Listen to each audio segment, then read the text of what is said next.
¿Qué tal? ¿Cómo están todos? Bienvenidos a una nueva presentación de Casa Esta.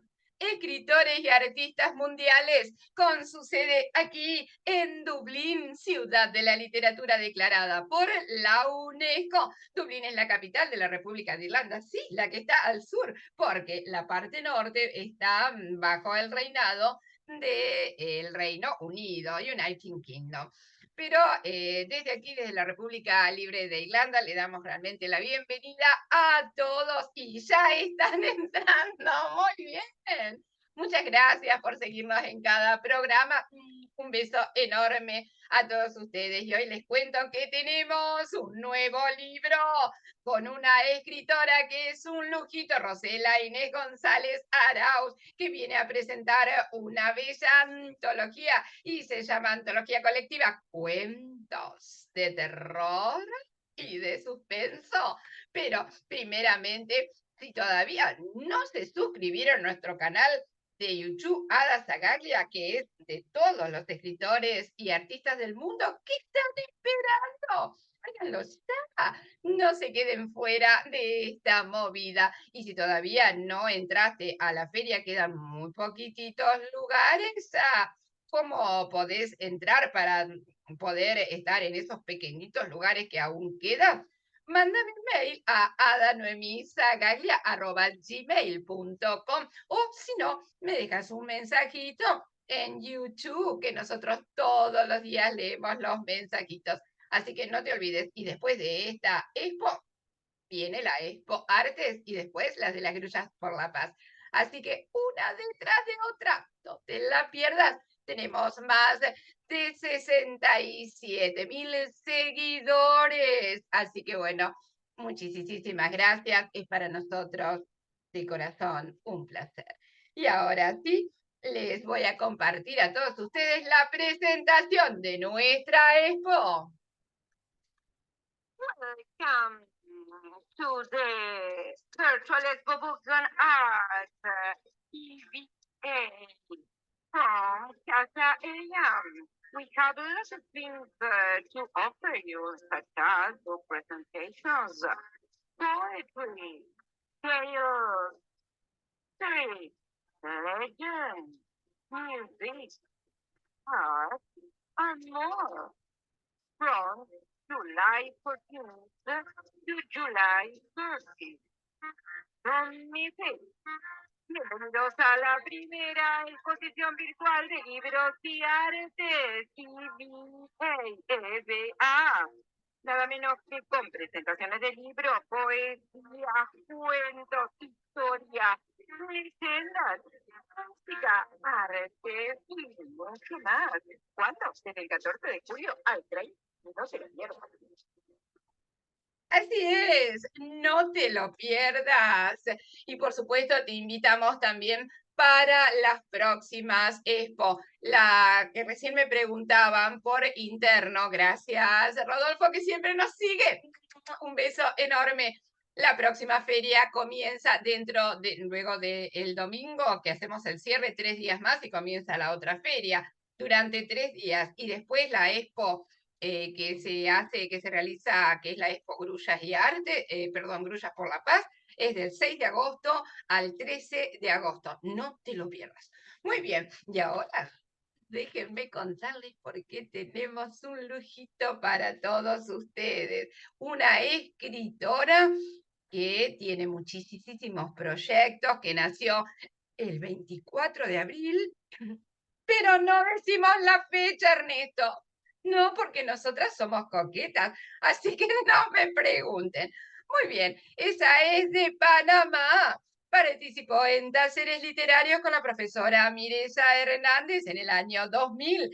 Después, en el año 2001, realizó el seminario Escriba y publique su libro en Panamá con la profesora periodista y catedrática universitaria Ileana Golcher. Posteriormente, en el año 2004, se diplomó en creación literaria en la Universidad Tecnológica de Panamá.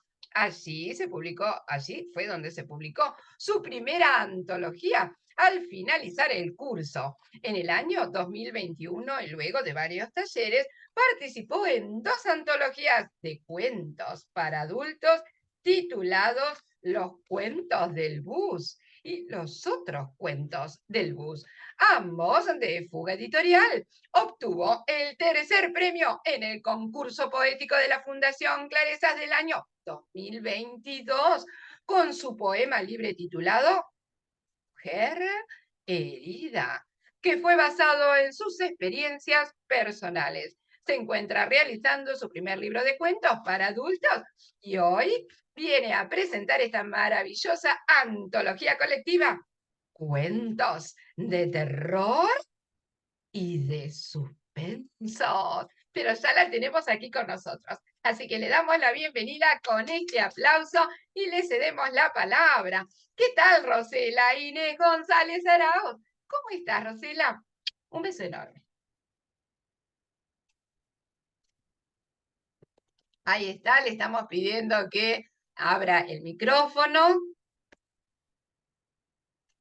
Ahí está, ahora sí, muy bien, perfecto, ahí está Ahora sí, abierto. ya. ¿Qué tal, Rosela? Bienvenida. Buenos días, saludos desde Panamá. Muy bien, Rosela, qué placer tenerte con todos nosotros, realmente, muy, muy, muy lindo. Qué maravilloso sol entra por tu ventana, un sol panameño, contémosle a la audiencia. Y ese sol panameño que vemos entrar por tu ventana, ¿te ha inspirado también en tus escritos? Es posible, es posible. Y todo el paisaje, todas tus vivencias en Panamá, ¿cuándo hicieron que tu corazón comenzara a expresar todo en papel, en la literatura, en la poesía, en los cuentos? ¿Cuándo sentiste esas ganas de expresar en el papel? Bueno, realmente eso fue desde la adolescencia, que empecé a escribir versos, poesías en cuadernos escolares. A llenar los cuadernitos como hacemos todos, ¿no es cierto?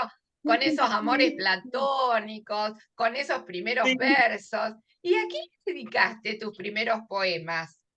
¿A algún amor platónico, a mamá, a papá, a la familia? realmente, ¿A qué en general? realmente mi primer poemario nació en el año 2006, porque una amiga que es médico y es buena lectora me dijo que yo no guardara los versos en gavetas, sino que los sacara a la luz pública porque todos querían conocerlo. Así fue Claro. como nací. Porque muchos pueden sentirse en el lugar, en tus zapatos, como decimos nosotros acá, ¿verdad? Y pueden estar sintiendo lo que tú sientes también. ¿Y te gusta escribir del amor, del desamor, de la soledad, de la tristeza? ¿Cuál es el tema favorito de Rosela? Bueno, realmente eso depende de las circunstancias y de lo que se escriba, por ejemplo, en algunos grupos de poesía en el momento, que también estoy en grupos poéticos. Y le mandamos un saludo a todos también desde aquí, por supuesto, y los invitamos a que se sumen también a esta Expo Mundial. Y Rosela, o sea que en los distintos grupos te van dando disparadores, como por ejemplo puede ser una lámina o puede ser un tema. ¿Y cuáles han sido los principales disparadores que han despertado en ti esas ganas de escribir sobre ello? O sea, por ejemplo, estoy en un grupo que se llama Grandes Poetas Iberoamericanos, ellos dan un tema y entonces uno se inspira para escribir el tema en el día y así más o menos así es como se hace. Muy bien. ¿Y a ti qué tema más te gusta? Bueno, yo diría que todos, porque nosotros tenemos que hablar por los demás a través de nuestros escritos y dejar algún mensaje velado también para los lectores, de alguna forma, ¿no? Muy bien, así es. Y sí, somos testigos de esta sociedad contemporánea y tenemos que dejar testimonio de esta sociedad en los escritos. Es así, Rosela. Rosela, ¿y tenés algún escritor favorito que hayas leído, que te haya gustado? Bueno, realmente para cuentos de terror, Poe, Edgar Allan Poe, Alan Poe. porque él es un referente para nosotros, los cuentos de terror. Sí, aparte, bueno, es maravilloso. Ay, a mí también me encanta Alan Poe, realmente, bueno, con El Cuervo, con los asesinatos de la calle Morgue, sí, me leía todo. Aquí es uno de los favoritos, sí, aquí es uno de los favoritos, realmente. La audiencia también dice, a mí también me gusta, dice Susana, muy bien. Ahí están, ahí empezaron a escribir, ahora sí te están animando a escribir, aunque por lo general escriben mucho, ¿eh? Sí, sí, sí, por lo general escriben mucho. Muy bien, Rosela, te voy a invitar a que nos leas entonces alguno de tus escritos. Bueno, voy a leer uno de los que sale en la antología, voy a buscarlo, ya voy, un momentito. Voy a buscar el mío, Muy bien, un segundito para buscarlo. sí, por supuesto. Yo mientras Un segundo para... le cuento a la audiencia que para escribir realmente cuentos de terror hay que gustarle, ¿verdad? También el género, porque a veces no es fácil escribir cuentos de terror y de suspenso. Muy bien, adelante. Bueno, aquí les voy a leer un cuento que se titula La cicatriz. Es basado en hechos reales ocurridos en Chile, pero este es ficcionalizado en Panamá, que también nos habla acerca del tráfico de órganos a nivel global. Bien serio. Adelante. La cicatriz. A Boris Castillo, un joven ingeniero y empresario de una familia pudiente panameña, desde hace un mes le ocurrieron acontecimientos extraños. Uno de ellos lo vivió cuando se encontraba con su novia Antonella. Vivió además esa noche y no pudo conducir su auto. Mientras iba de copiloto, tuvo la impresión de ver un hombre delgado con una camisa blanca y un pantalón negro cerca de la ventanilla de su carro, y después creyó verlo dentro de su habitación. Y esas apariciones fueron algo realmente raras para él. Días más tarde sucedió algo mucho más insólito y singular que lo llevó a cavilar sobre el hecho de que todo le sucedía solo a él. Esa mañana en que se disponía a vestirse para acudir a su trabajo, se le iluminó su cicatriz, esa que llevaba siempre como una herida de guerra, la del trasplante de su riñón, que aconteció hace 10 años atrás. Se atrevió a conversarlo con su padre, don Ernesto, quien le dijo: querido hijo, yo creo que los hechos sorprendentes que estás viviendo en carne propia se encuentran relacionados con la cirugía de traspaso de riñón que te hiciste hace tiempo. Boris quiso saber los motivos por los que pensaba de esa manera. Su papá le respondió enseguida: yo creo en esas cosas porque fui criado en un pueblo del interior del país, donde se cuentan muchas historias de hechos paranormales. Tu abuela los experimentó de carne propia y la mayoría de las veces tenían que ver con alguna situación que la persona había vivido. Por eso creo que ha llegado la hora que te diga todo lo que sucedió con tu trasplante, mi querido Boris. El chico miró a su padre con cierta incredulidad, pero no pudo evitar la curiosidad y al mismo tiempo el miedo. No interrumpió a su padre, quería saber: resulta que tu madre y yo estábamos muy preocupados por tu estado de salud en ese momento y aún no habíamos encontrado un donante para tu riñón. No me enorgullezco de mis acciones, pero tengo que confesarte que tuvimos que recurrir a una pandilla de delincuentes y médicos sin escrúpulos para salvarte la vida. Ellos encontraron un riñón para ti, eso fue lo único que me importó. Te llevamos al hospital e hicieron la operación. Pero papá, tú conociste a mi donante, a mí me gustaría conocerlo. Siempre he querido agradecerle ese gesto que tuvo conmigo, un muchacho moribundo. Gracias a esa persona estoy vivo. No, hijo, lamentablemente nunca lo conocí. Esa gente que nos contactó para decirnos que tenía un riñón para ti, nunca nos dijo quién era el donante. Boris quedó intrigado. Su padre le hizo saber que no era gente buena la que consiguió su riñón, por lo que es posible que las circunstancias en que lo hallaron no fueron las mejores. ¿Es posible que su donante se volviera un alma en pena por su culpa? Una brisa fría parecía dar respuesta a su pregunta. De pronto se le apareció el mismo tipo que vio en la ventanilla mientras el auto corría a toda velocidad. Es cierto, ese espíritu que lo seguía a todos lados debía ser su donante. El hombre debió perder la vida en esa operación y por eso luego de todos esos años, eso lo atormentaba. Miró de nuevo su luminosa cicatriz y al mismo tiempo a su fantasma. el que ya no se iba de su lado ni dormido ni despierto. Se obsesionó tanto con su cicatriz y su fantasma que no pudo salir más de la casa, abandonó su trabajo, sus amigos y a su novia. Le dolía la cicatriz como debió dolerle al fantasma que lo perseguía y que reía carcajadas silenciosas cada vez que él se quejaba. Gracias. ¡Oh, qué cuento! Claro, muy bien, muchísimas gracias. Nosotros le vamos a contar un poquito a la audiencia que hay una diferencia entre lo que es terror y lo que es suspenso. El terror, según la RAE, es un miedo muy intenso o una persona o cosa que produce ese terror. Como por ejemplo, nosotros solemos decir en clase, de joven era el terror de las chicas del barrio, por ejemplo. O también terror es el método expeditivo de represión revolucionaria o contrarrevolucionaria. Y también terror es una época durante la Revolución Francesa en que prevalecía el terror.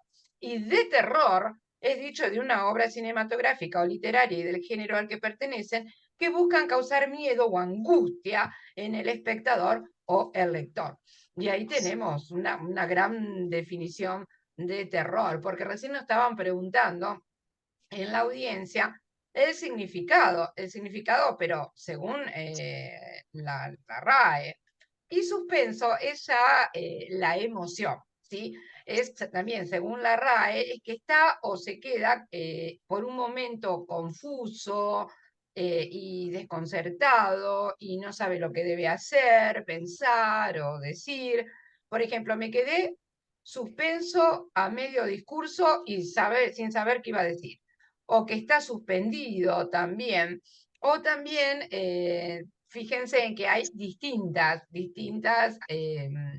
hay distintos significados de la palabra suspenso. Y también en distintos diccionarios, ¿sí? Suspenso según la RAE. Vamos a ver, según la RAE dice, en el español de América, expectación por el desarrollo de una acción o suceso, especialmente en una película, obra teatral o relato. Por ejemplo, admira la técnica de su disposición de los capítulos como ingeniosa manera de mantener el suspenso hasta el desenlace. Muy bien, y así tenemos entonces la diferencia entre terror y entre suspenso. Y hemos visto un claro ejemplo y muy buen ejemplo que nos ha dado Rosela. Rosela, ¿y cómo nació esta antología? Bueno, realmente eso fue un trabajo en equipo entre 9 escritores panameños y extranjeros que formamos parte de una sociedad de escritores unidos que queríamos lanzar una antología, pero no sabíamos el tema y después decidimos todos hacer un compendio de textos en honor a Edgar Allan Poe, entre textos de terror y suspenso, porque yo también tengo uno que creo que es de una madre asesina serial, que ese es de suspenso. ¡Wow! ¿Y podés compartirnos algún otro escrito al aire? Bueno, voy a buscar el de la madre asesina serial, que es basado en un hecho real, Oh, wow. en una asesina real que vive en Estados Unidos de Norteamérica, bajo otro nombre, pero yo lo ficcionalicé aquí en Panamá. Ya Ya lo muchos se busco. van a poner a googlear a ver quién puede ser enseguida, sí. Ahí me están diciendo muy bien en la audiencia. Yo les cuento un poquito que Edgar Allan Poe, mientras Rosela busca el cuento, nació el 19 de enero de 1809 y falleció el 7 de octubre de 1849. Era un escritor, poeta, editor americano y además era crítico literario. Muy bien, Rosela, adelante. Bueno, realmente es basado en la historia verídica de Maribeth Taining, que es la asesina serial que vive en Estados Unidos y aún está Wow, presa. wow, adelante. Se llama Maribeki, asesina serial. Esta es la ficción, esto no es realidad, hago constar, o sea, esto que voy a contar aquí es ficción. Maribeki nació el 11 de septiembre de 1942 en la ciudad de Panamá. En su infancia fue una niña rubia, de ojos chocolate claro, con un carácter solitario y retraído.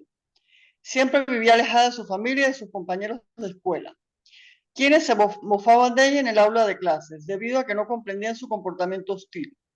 Se reían y burlaban, lo que hizo que después ella se volviera antisocial. Al crecer, se convirtió en una mujer solitaria y resentida, con una gran necesidad de amor y de atención. Al salir de la adolescencia, en su juventud conoció a José Pérez en una cita ciega que organizaron unos amigos que ambos tenían en común. Hubo un flechazo inmediatamente y de ese modo empezaron las citas, el noviazgo y el cortejo. Luego contrajeron matrimonio en un caluroso verano de 1965. Para sus vecinos y familiares aparentaban ser un matrimonio perfecto, ejemplar y respetado por todos los miembros de su comunidad.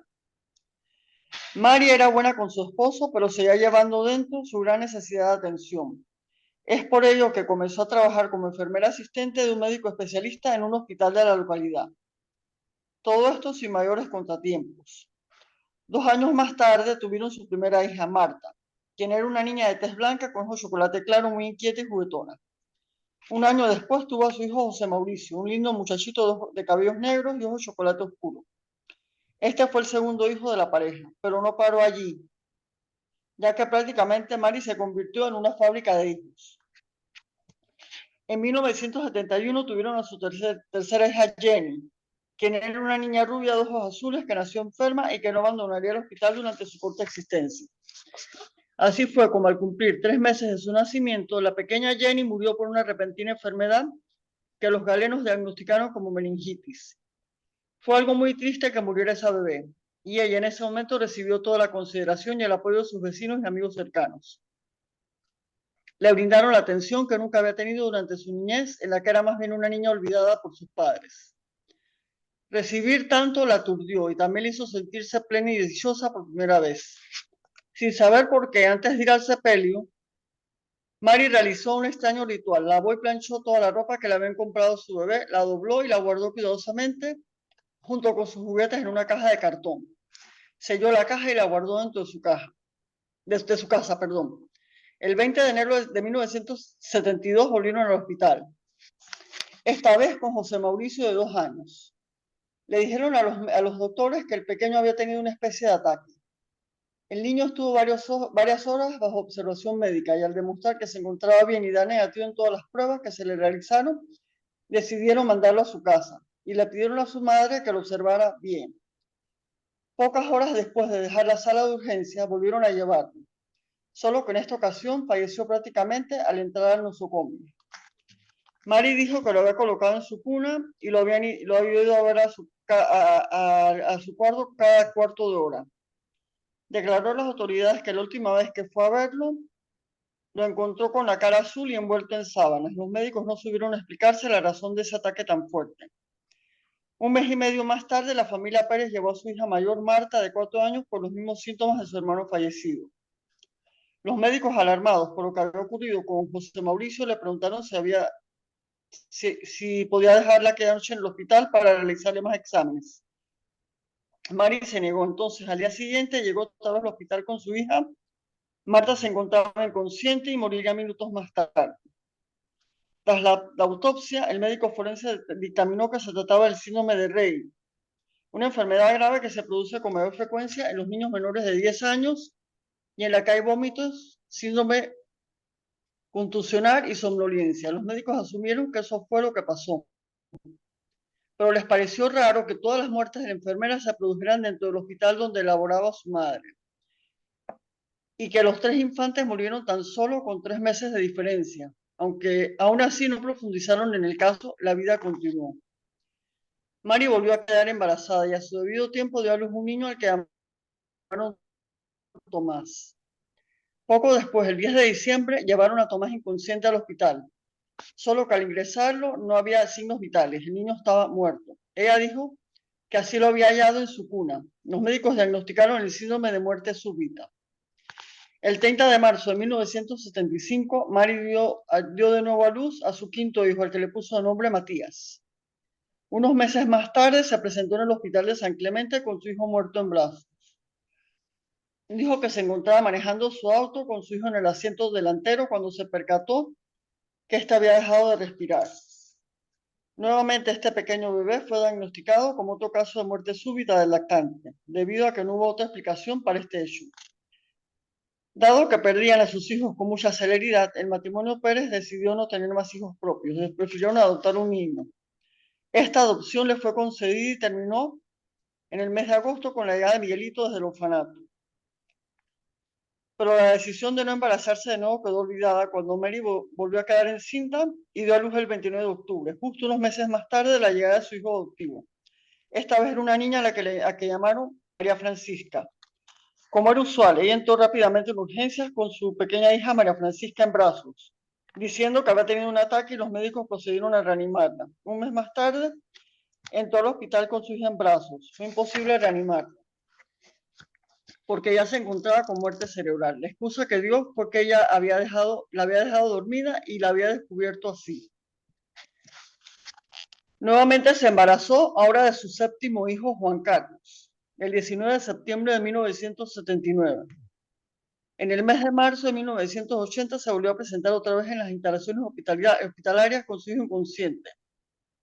Los médicos lograron reanimarlo, aunque decidieron mandarle urgencias. Ya eran muchos bebés muertos en la familia de Mari. Los médicos pensaban que podía tratarse de una anomalía genética de sus niños. Lo extraño fue que los especialistas no encontraron ninguna razón específica que les pudiera explicar cómo ese niño había dejado de respirar. Días más tarde lo mandaron de vuelta a su casa. Posteriormente, el 24 de marzo, ella regresó nuevamente al hospital con el cadáver de su hijo en brazos. Juan Carlos había muerto. Después, el 2 de marzo de 1981, se presentó otra vez en el centro de salud, pero ahora con su hijo adoptivo Miguelito. Mari le dijo al doctor que la atendió en ese momento que había intentado despertar al niño. Cuando los médicos lo examinaron, Miguelito ya estaba muerto. Después de un sinnúmero de muertes en la familia de Mari, incluido el niño adoptivo que no llevaba su sangre, los médicos comenzaron a sospechar que algo sucedía con esa mujer. Miguelito murió en las mismas circunstancias que el resto de los niños y no tenía la misma sangre de sus hermanos adoptivos. Ella misma, al poco tiempo de quedarse sola sin hijos, tuvo la urgente necesidad de volverse a embarazar para sentir el cálido afecto de otro bebé en su vientre y en sus brazos. Realmente el matrimonio siguió teniendo hijos hasta llegar hasta la novena, Beatriz, una hermosa bebé de lindos rizos y ojos chispeantes que falleció a los 4 meses de vida. Mari no pudo sostener por mucho tiempo o por más tiempo las mentiras. Tuvo que confesar años más tarde que ella mató a sus propios hijos, aunque solo admitió 3 de los homicidios, los de Tomás, Juan Carlos y Beatriz. Ante los ojos del mundo se convirtió en una cruel y despiadada madre que no quería a sus hijos. Es así como relató durante un juicio oral que puso una suave almohada sobre los rostros de sus hijos para que dejaran de respirar porque se consideraba una mala madre. Una amiga cercana a la familia testificó que luego de algunas de esas muertes, su amiga no se veía deprimida, sino alegre y calmada. Durante el juicio, los médicos confirmaron que la madre asesina sufría del trastorno de Munchausen. Este sería entonces el motivo por el que no le importó asesinar a sus hijos, pues con ello conseguía la atención que tanto necesitaban. El tribunal la declaró culpable de asesinato en segundo grado de su última hija, Beatriz, por lo que fue sentenciada a 20 años de prisión. Ya tiene un buen tiempo presa y guarda esperanza de salir de la cárcel cuando cumpla los 80 años. Gracias. ¡Wow! Realmente, ¿no? Así que te has inspirado en estos casos reales, que muchas veces los casos reales superan a la ficción. Hemos visto que realmente es tremendo, es escalofriante, ¿no? Todo lo que nos estabas contando.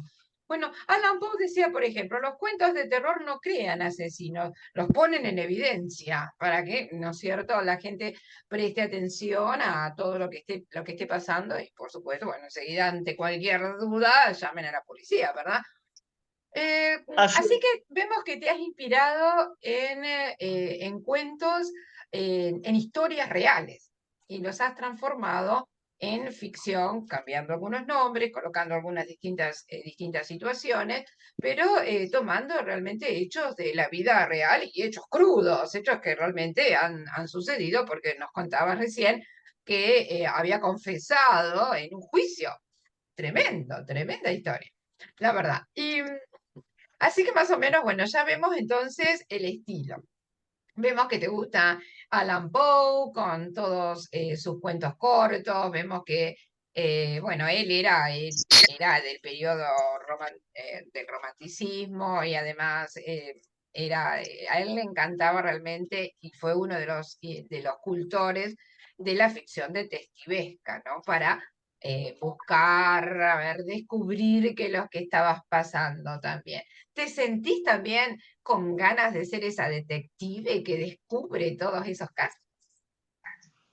Sí, realmente, porque uno cuando escribe se mete de lleno en la historia y uno queda impactado porque yo cuando realmente leí la historia original de la madre asesina quedé impactada.